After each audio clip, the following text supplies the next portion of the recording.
Солнечным апрельским днем среды в отдаленной деревне Камчатского района распространилась новость о необычном появлении на побережье. Жители деревни были поражены увиденным.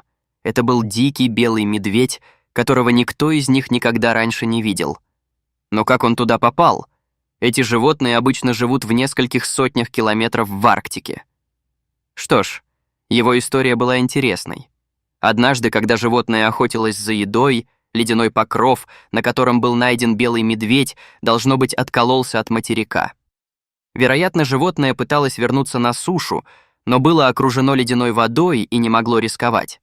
Это было началом приключения, изменившего жизнь молодого хищника. Через несколько дней или даже недель он прибыл в чужую страну, совершенно отличную от той, которую он знал. Животное находилось на расстоянии впечатляющих 450 миль или 700 километров от своего дома. Когда он приехал в деревню и остановился на берегу, все, о чем он мог думать, это еда. Белый медведь пытался найти еду, но все попытки были безуспешными. Эта земля была не только странной, но и необычайно теплой, а подходящей еды было мало. Он бродил вокруг, но поначалу избегал приближаться к деревне. Его острый слух улавливал отдаленные звуки повседневной жизни людей. Обычно его собратья держались подальше от человеческих поселений, но это животное было голодным и усталым. Возможно, было неразумно приближаться к деревне, но необходимость срочной помощи подтолкнула его вперед. Его внимание привлекло соседнее здание, и он направился к нему. Конечно, хищник понятия не имел, что это сельский полицейский участок.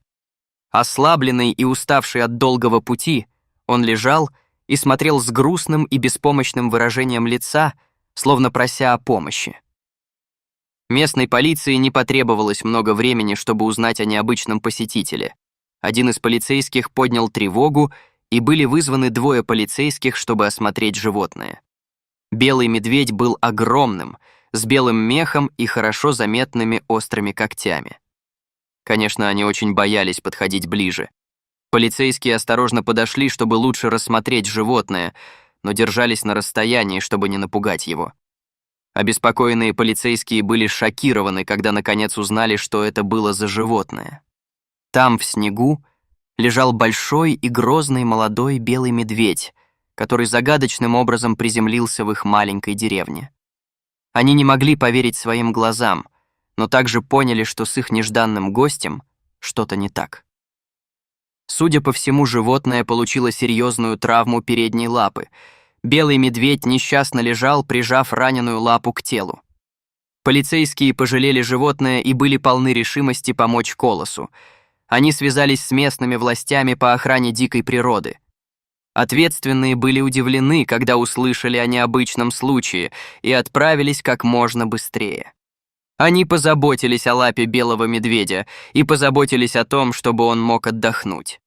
Умка, как вскоре стали называть медведя местные жители, стала в деревне своего рода знаменитостью.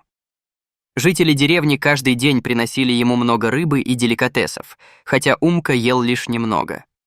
Было видно, что медведю хотелось домой, хотя он ценил доброту людей. Медведь стал сенсацией, привлекая даже гостей из окрестных деревень. Офицеры внимательно следили за медведем, следя за тем, чтобы никто не подходил слишком близко, пока они обдумывали окончательное решение. Были проконсультированы эксперты, и они пришли к выводу, что у Умки нет шансов выжить на Камчатке, и ему необходимо срочно вернуться на родину. Но как им это сделать? Животное было настолько дезориентировано, что никогда не могло найти дорогу обратно самостоятельно. И даже если бы белый медведь знал дорогу, путешествие было бы для животного неразумным, и оно его не сделало бы. Ситуация казалась безнадежной. Начальник управления государственного охотнадзора областного агентства лесного хозяйства и охраны животного мира Владимир Гордиенко пояснил, что Умка — не единичный случай. Белых медведей иногда смывает со своего дома на льдинах, когда ледяные щиты неожиданно откалываются от материка. К сожалению, они обычно не могут вернуться на родину или найти пищу в новом окружении. Поэтому для таких гостей, как Умка, весьма вероятно, что они умрут после этого вынужденного переселения. Однако люди не хотели этого допустить. Им пришлось найти способ помочь белым медведям. Новости о необычном посетителе быстро распространились, и многие с интересом наблюдали за развитием его ситуации. В считанные дни были приняты меры по возвращению хищника в Арктику, где находился его настоящий дом. В аппарате губернатора региона Владимира Илюхина попросили министра по чрезвычайным ситуациям Евгения Зиничева предоставить вертолет для возвращения Умки в полярный ареал обитания. Кроме того, для животного была изготовлена специальная транспортная клетка, сообщил камчатский чиновник Сергей Хабаров. Через 8 дней после его прибытия МЧС России организовала воздушную спасательную операцию, чтобы доставить Умку обратно в ледяную Арктику.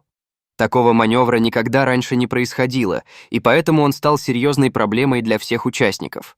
Тем не менее, люди были полны решимости провести спасательную операцию.